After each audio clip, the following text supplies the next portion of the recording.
The Hall of Concordance was the most powerful room in the known galaxy.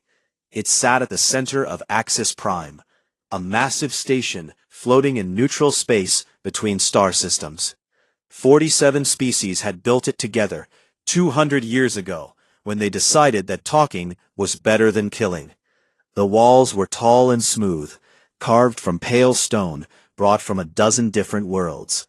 The seats curved in a wide circle, and every single chair was filled today. 3 humans stood in the middle of the floor. Admiral Diplomat Sarah Voss stood straight. She was a tall woman, past 60, with short gray hair and dark eyes that had seen a great deal. Beside her was her aide, Kofi Annan Reyes, a young man who kept his hands clasped in front of him, and his face calm, even though his heart was hammering hard against his ribs.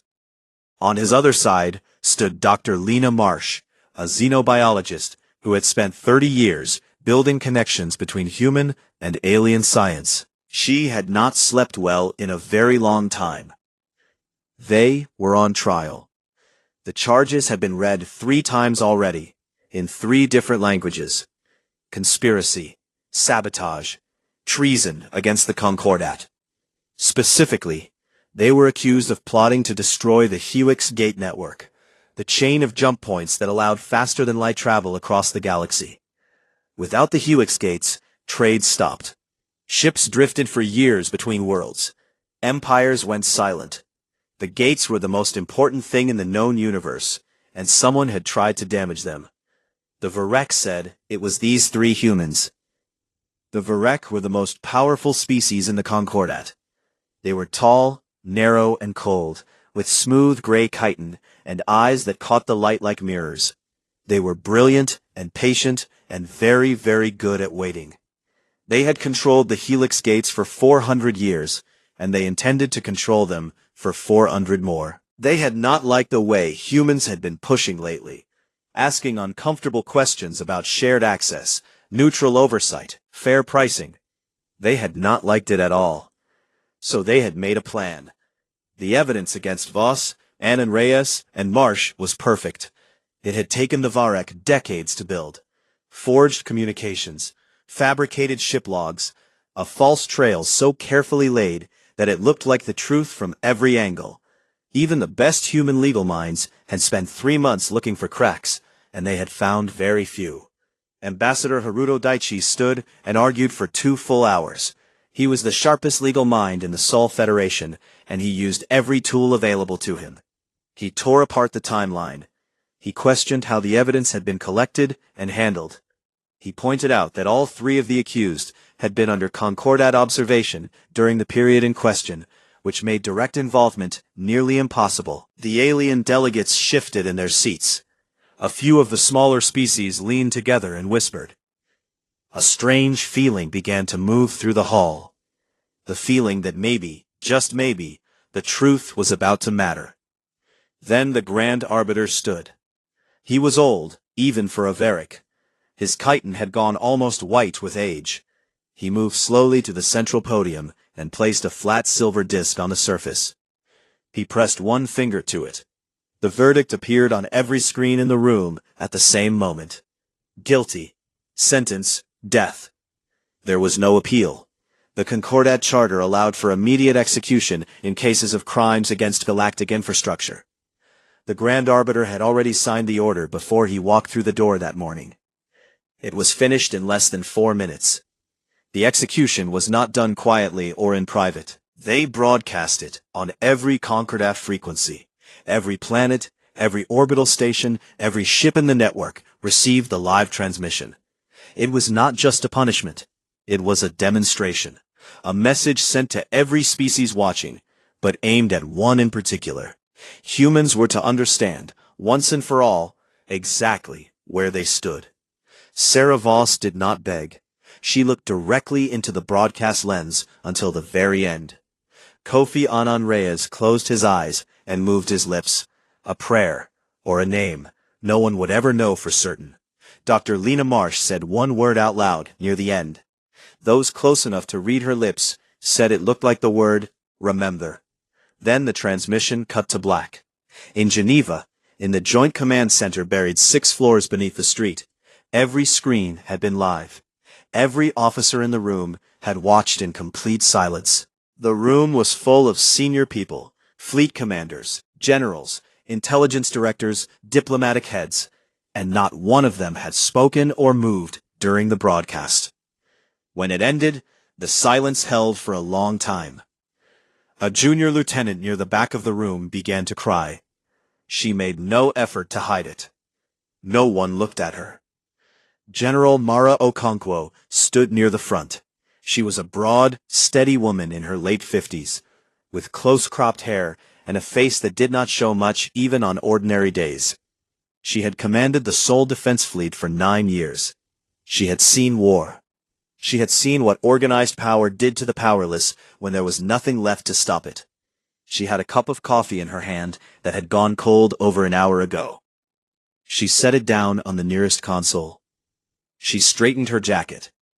She turned to look at the room. Not with a speech, not with tears. She looked at the people around her, the way someone looks when a decision has already been made, and all that is left is the work. "Get me a full inventory," she said quietly, "of everything we've been holding back." Nobody asked what she meant. Every person in that room already knew. Across the galaxy, the broadcast ended in different kinds of silence, on different worlds. On Lethian colony stations, families turned off their screens and sat without talking. A young Lethian diplomat named Jari watched the feed from her office on Axis Prime. She did not turn the screen off for a very long time. She sat with her hands folded on her desk, staring at the blank feed long after it went dark. On Varric Prime, the High Council chambers filled with something that might have been called satisfaction. Councillor Veth Saran, the man who had planned the entire thing, accepted quiet congratulations from his colleagues. He believed, with complete certainty, that the matter was now closed. He believed humanity had learned something important today. He was right about that. He just had no idea what they had learned. On Earth, people stepped out into the streets, not shouting, not burning anything, just standing in the cold air in every major city, looking up at the sky without speaking. Some held candles. Some held printed pictures of the 3 faces that had been on every screen: Voss, Annan Reyes, Marsh. 3 names that would not be forgotten. In the Geneva Command Center, the lights stayed on all through the night. Deep in the asteroid belts at the far edge of human space, in shipyards that appeared on no Concordat registry and no official map, systems that had been waiting in silence for decades began, very quietly, to wake up. Councillor Veth Saran reviewed the human military file for the 3rd time that week, and for the 3rd time, he closed it feeling completely calm. The numbers were clear. The Sol Federation maintained a declared fleet of 412 warships, spread across 9 systems, respectable for a mid-tier species, entirely insufficient against the Varric Ascendancy's combined naval force of over 3,000 vessels. Not counting allied Concordat contingents, humanity had no meaningful allies. Their technology was good, but not exceptional. Their soldiers were known to be aggressive and difficult to predict, but aggression without numbers was just noise. Veth Saran set the file down and looked out the tall window of his office on Varric Prime. The sky was the color of copper in the early light. He had spent 40 years building toward what happened in the Hall of Concordance, and it had gone precisely as planned. The humans would make noise for a while. They would petition. They would send angry transmissions. And then slowly, they would accept the new shape of things, the same way every other species had eventually accepted it. He had seen it many times before. What Veth Saran did not know, what no Varric knew, and no alien species in the Concordat knew, was that the file he had just closed was not the real one. The real picture of human military strength had never been submitted to any Concordat registry. It existed in secure vaults beneath the surface of 3 different moons, accessible only to a small group of people inside the Sol Federation's most classified directorate. The project had no public name.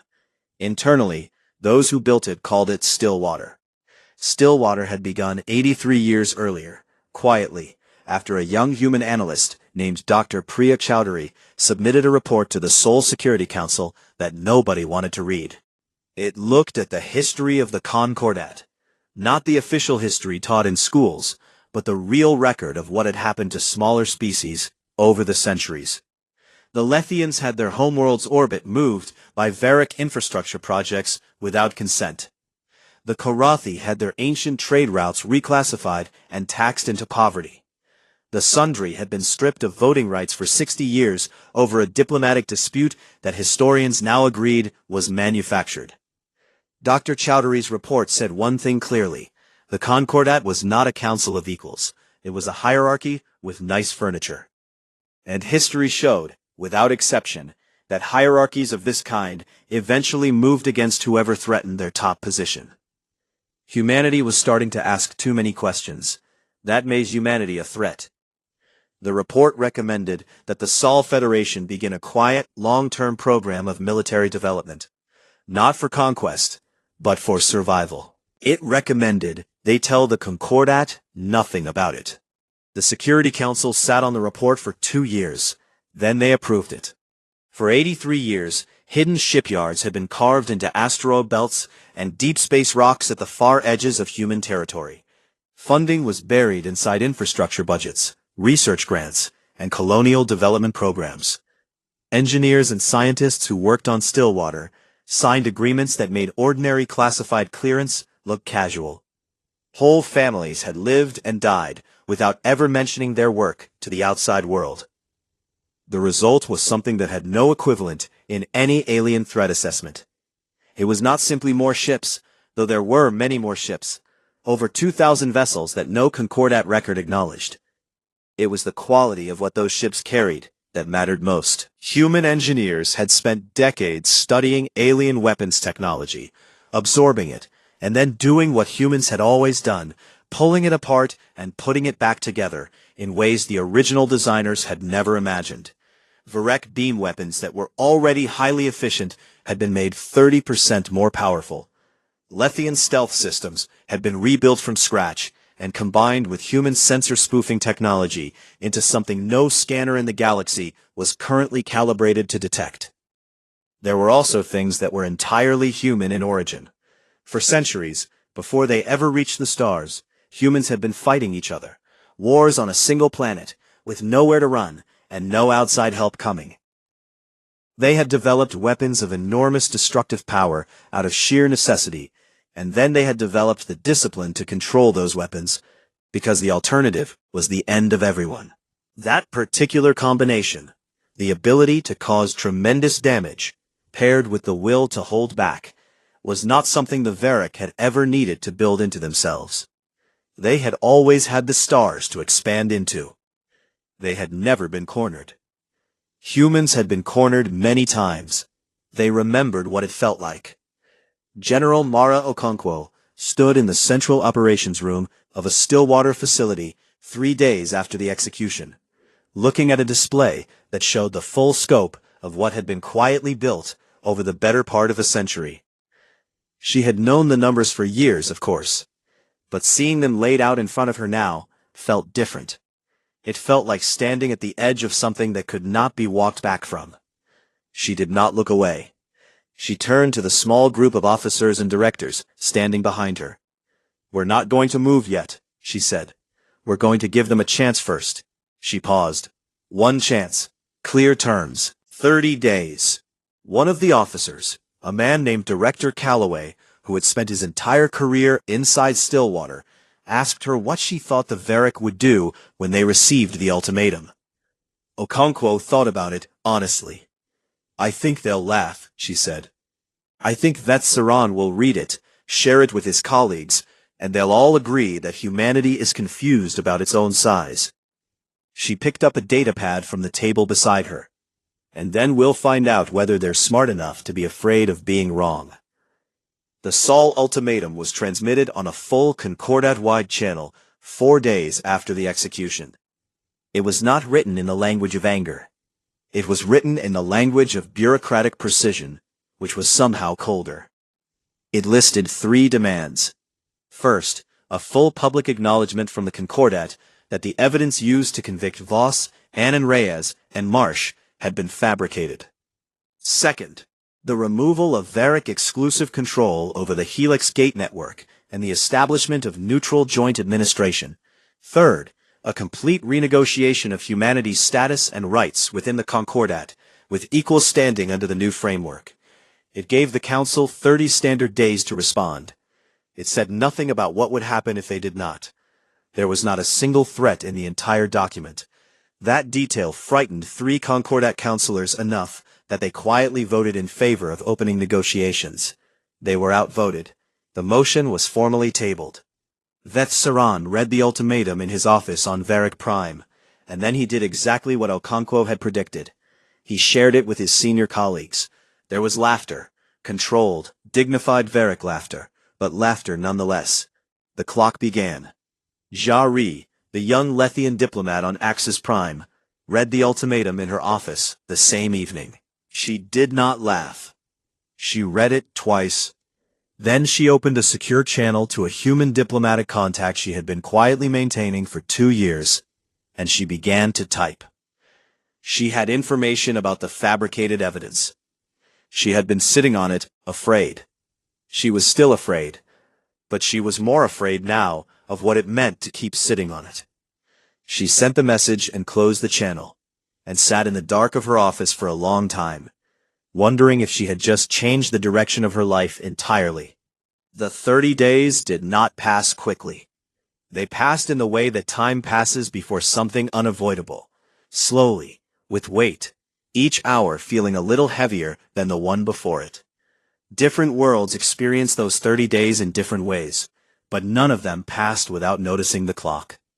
On Varric Prime, a military commander named Fleetmaster Droveth spent the first week pulling old records. He was not a politician. He had no involvement in the trial or the executions. He was a soldier, and soldiers had a habit of looking at things politicians preferred to ignore. He pulled up every piece of historical data on human warfare that existed in the Concordat archives, which was not a great deal. Humans had been members for only 200 years, and they had spent most of that time seeming unremarkable. But Droveth was thorough. He found older records, pre-contact material recovered from human data systems, when the first Concordat survey ships had reached the Sol system.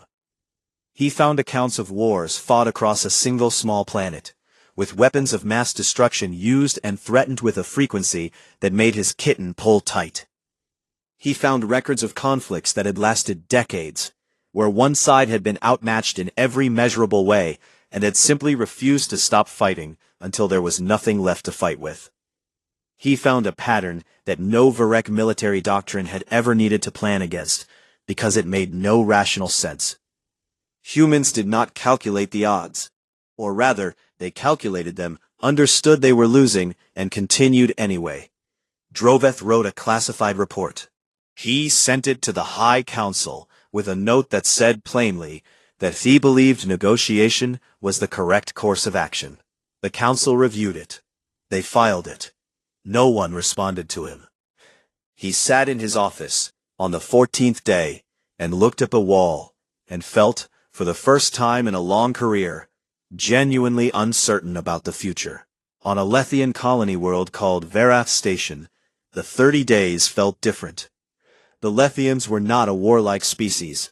They were careful people, patient and thoughtful, who had learned centuries ago that the best way to survive in the Concordat was to stay small and quiet and cause no trouble. But Zari's leaked communications had been spreading through Lethian networks for a week now, copied and forwarded and discussed in hushed meetings across their territory. The transmissions contained detailed evidence that the trial had been rigged, that the 3 humans had been innocent. Most Lethians read it and felt sick. They had watched the broadcast. Many of them had looked away. That was the thing that was hardest to sit with now. Not just that it had happened, but that they had watched and said nothing and looked away. An old Lethian historian named Councillor Brevos, no relation to the human ambassador, gave a quiet talk to a small group of junior diplomats on day 18. He did not call for action. He was too old and too careful for that. But he told them something he had never said publicly before. He told them that he had been alive when the Varric had restructured Lethian orbital trade routes without consent, 60 years ago. He had been a young man. He had watched his government protest and be ignored. He had watched his people get poorer and quieter and smaller over the following decade. He told them that silence, over time, had a cost, that the bill eventually came due. The young diplomats listened and said nothing, but several of them began, very carefully, reaching out to contacts in other neutral species. Slowly and privately, a shape was forming among the smaller members of the Concordat. Not a coalition, not yet, but a shared awareness that what happened next would matter for everyone. On Axis Prime, a group of Korathi and Sundry counselors attempted to organize an emergency mediation session during the third week. The Varric representatives did not attend. They sent a written response instead, stating that there was nothing to mediate. Because humanity's ultimatum was not a legitimate diplomatic action, but an act of aggression by a member species against the governing body. They said the matter would be addressed after the 30 days expired, at which point humanity would face formal censure. The Korathi lead counselor read the response, and then folded it very precisely, and placed it in a drawer, and did not take it out again. On Earth, the 30 days were the longest that many people could remember. There were public funerals on day 4. 3 coffins, draped in the blue and white of the Sol Federation, carried through the streets of Geneva, while millions stood in silence along the route. The faces of Sarah Voss, Kofi Annan Reyes, and Lena Marsh had been everywhere since the broadcast. On walls, on screens, printed and painted and projected. A poet named Amara Diallo published a piece on day 6 that spread through human space faster than any news transmission. It did not call for war. It simply described what it felt like to watch 3 people die for telling the truth. It was read aloud at the funerals. General Okonkwo attended the funerals in full dress uniform. A journalist caught a photograph of her face during the procession. It was a photograph that circulated widely in the days that followed, not because of what it showed, but because of what it did not show. There was no rage in her face, no grief breaking the surface, just a steadiness so complete it looked almost like peace, and wasn't. Aboard the Sol Federation flagship, a ship called the ISCS Unbroken, a young lieutenant commander named Yusuf Adeyemi spent the 30 days doing something that his senior officers did not comment on, because they understood it without needing to. He was writing letters home, long ones, one to his mother in Lagos, one to his younger sister who was studying engineering on Titan, one to an old friend from the academy he had not spoken to in 2 years.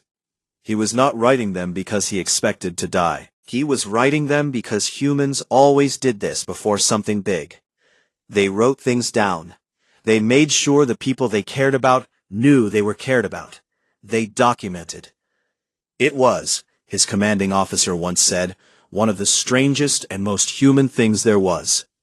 On day 29, a private transmission came through a back channel from a Varric diplomatic office to a human contact point in Geneva. It was not signed. It said, "Your demands are unreasonable. We suggest you reconsider your position before consequences become unavoidable." General Okonkwo read the message. She typed a response herself, without asking anyone else's opinion. 2 words.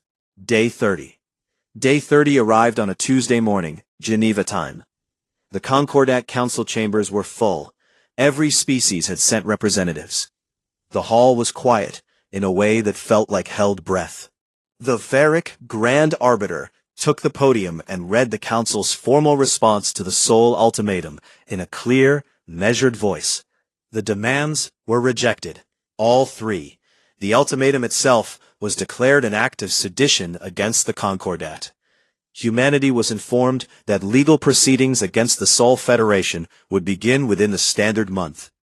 He finished speaking, The chamber was very still. Then the human channel, which had been open and live during the reading, went quiet. Not cut, just quiet. 4 seconds of empty air, long enough for everyone listening to notice it, to feel the weight of it. Then the channel closed.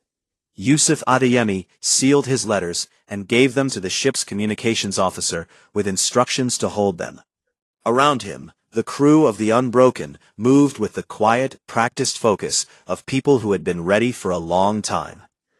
In the hidden shipyards at the edge of human space, the lights were already on. The Stillwater fleet did not move like an angry thing. It moved like a plan. 2014 warships departed from their hidden positions in the asteroid belts and deep space rocks of the outer Sol territories in the early hours after the channel closed. They did not travel in one great mass. They split into precise groups, each one assigned a specific target, each one running on a schedule that had been calculated and recalculated over years. There were no dramatic speeches broadcast across the fleet.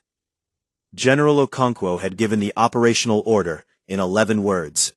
Execute Stillwater. Protect the gates. Do not fire unless fired upon. The Varek had built their empire on the Helix Gate network.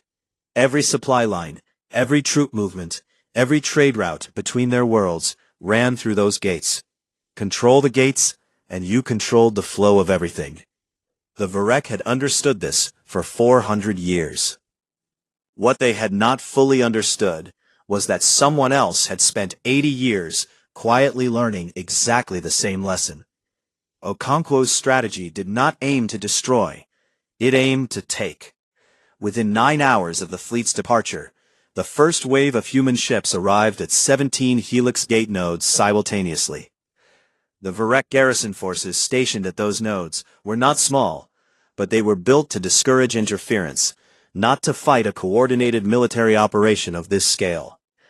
More importantly, they had never seen a human warship that did not match the Concordat registry.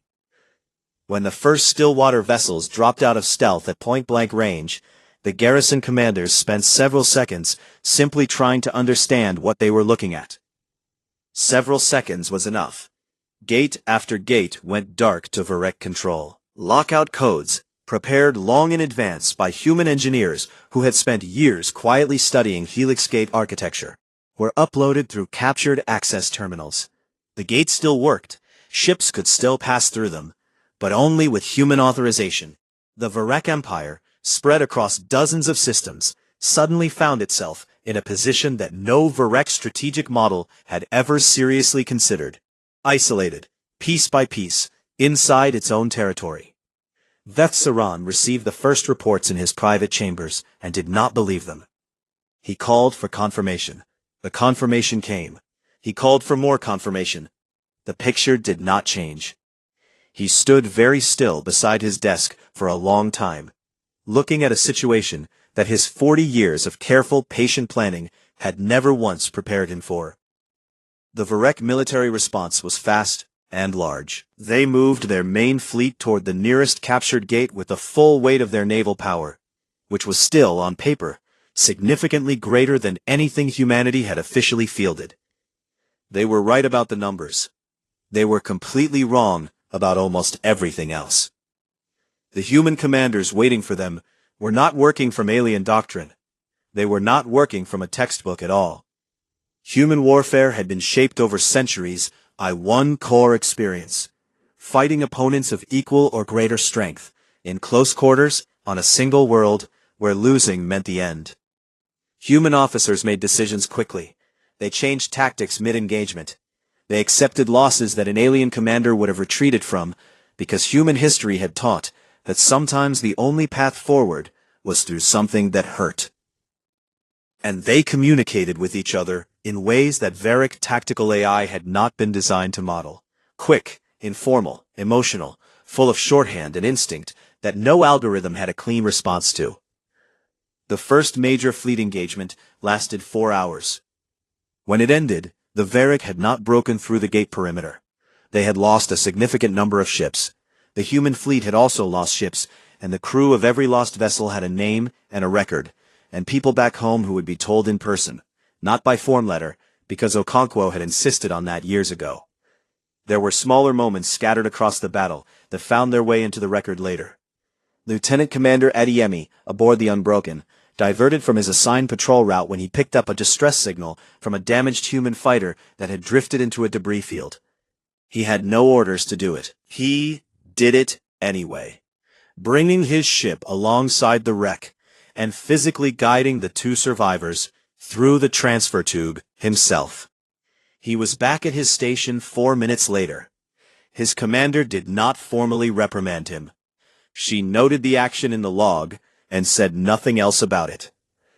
During a boarding action against a Varric logistics ship, a squad of human marines moved through the narrow corridors in silence, working quickly and professionally. Before they breached the final compartment, their sergeant paused and said 3 names out loud, not as a battle cry, just quietly, to himself and the marines behind him. Voss, Anan Reyes, Marsh. Then he moved. At one point during the engagement, a Varric ceasefire request was routed to the Unbroken's command channel and passed on to Fleet Command. Okonkwo was in the middle of reviewing a tactical update when the message came in. She looked at the timestamp, looked at the tactical map, and handed the datapad back to the officer who had brought it. "Tell them I'm busy," she said. She was. On the other side of the galaxy, the Concordat was fracturing in real time.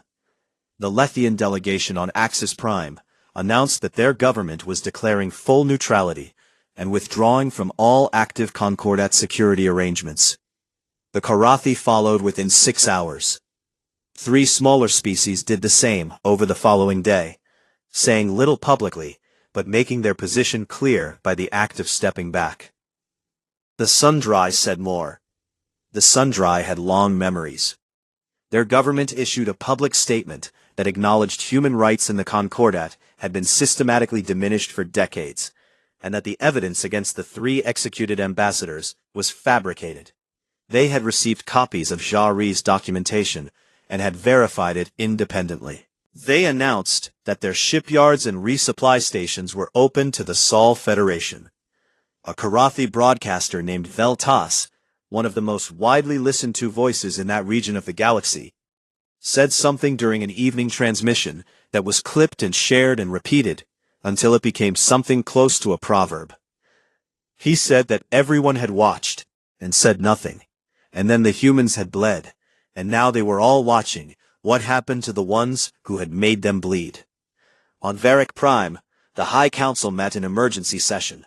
Drovit's old report was pulled from the filing system and passed around the table.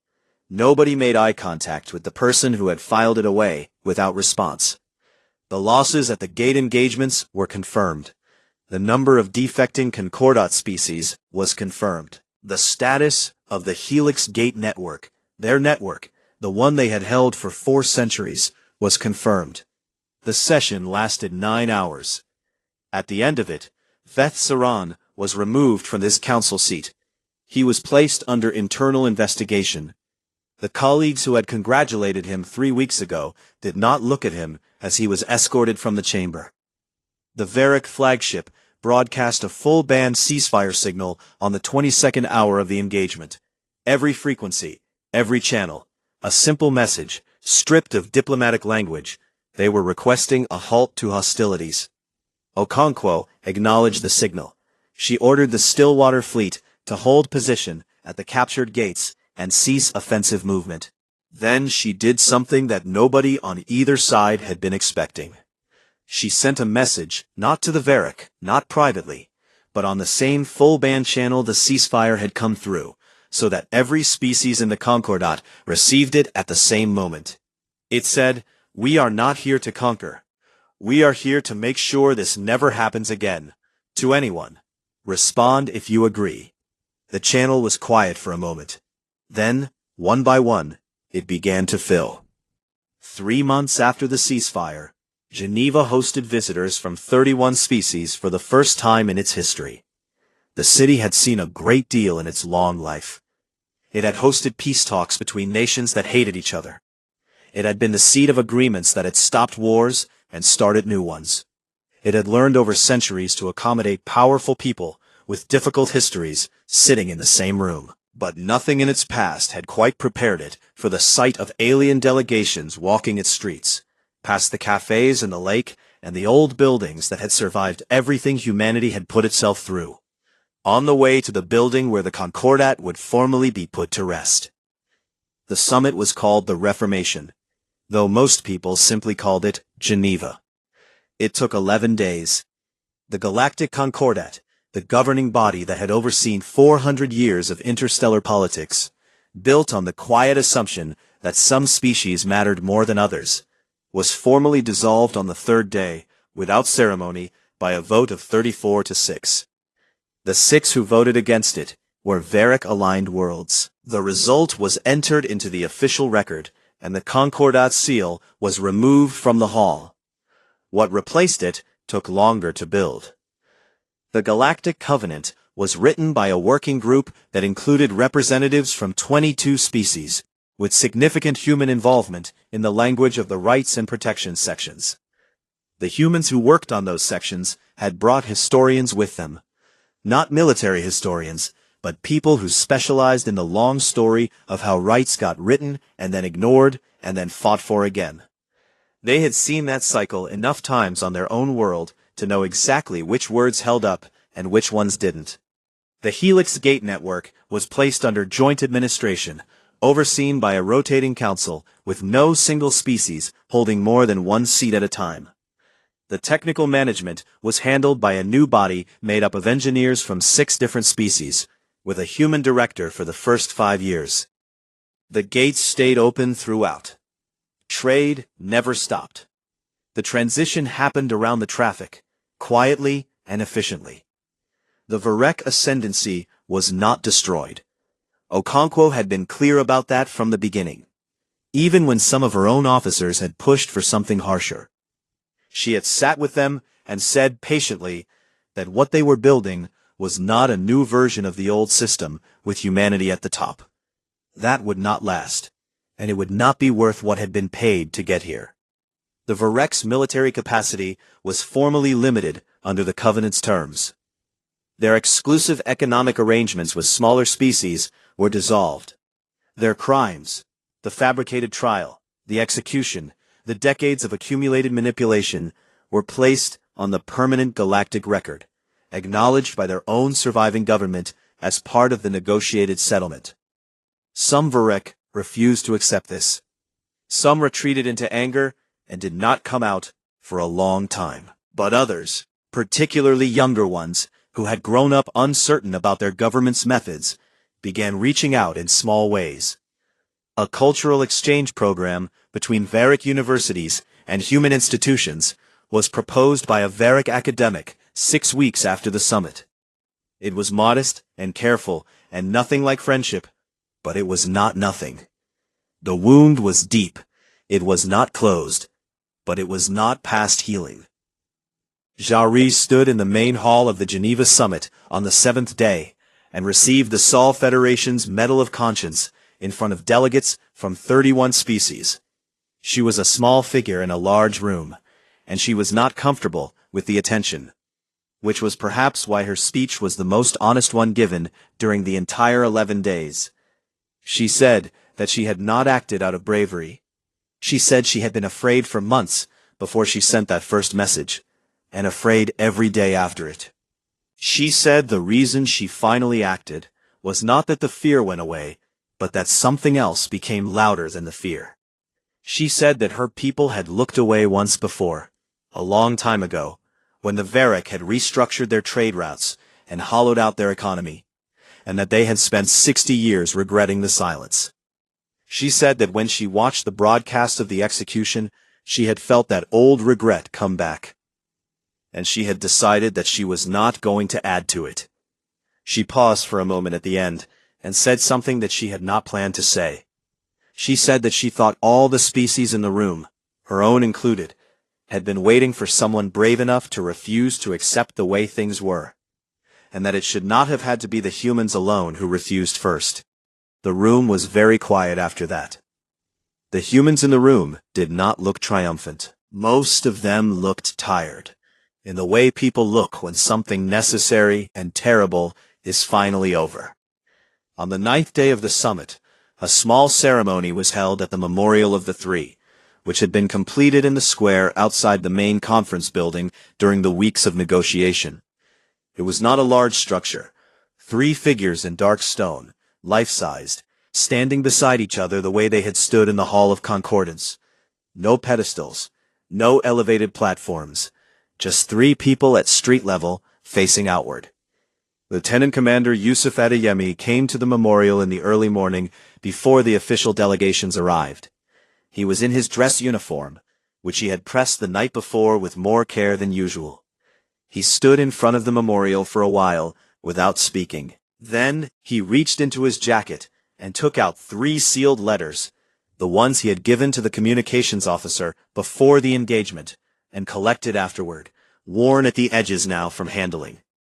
He left them at the base of the memorial, tucked against the stone. He did not explain why. He did not need to. He stood for another moment, then straightened his jacket, and walked back toward the conference building, where the day's work was waiting. On the last day of the summit, when the Galactic Covenant had been signed by 31 founding species, and the final documents were sealed and recorded, a young Sundry journalist caught up with General Okonkwo outside the main hall. Okonkwo was about to become the Sol Federation's first High Representative to the new Covenant, and the journalist had one question she wanted to ask before the formal appointments began. She asked if Okonkwo had been afraid, during the 30 days, that the Varric would not back down in time. Okonkwo stopped walking. She thought about the question honestly, which was the only way she knew how to answer anything. I was afraid, she said, of what we would have to become if they didn't. She paused. That's why they had to. The journalist wrote it down. Later, a Varric historian, one of the younger ones, working carefully through the newly opened records, would write something in an early chapter of what became the definitive account of those events. He was writing about the nature of the Sol Federation, about what had made them so difficult to account for in any strategic model. He wrote that the mistake, the original and most fundamental mistake, had been to look at humanity and see only their size, their declared fleet, their official position, their visible power. He wrote that the Varric had looked at humans and seen a species that could be managed. What they should have seen, he wrote, was a species that had spent thousands of years making itself ungovernable by anything it had not chosen to accept. He wrote that there was a certain kind of planet, quiet-looking, modest, easy to underestimate from a distance, that you should never, under any circumstances, decide to make an enemy of. He did not need to name it. Everyone who read the book already knew which planet he meant.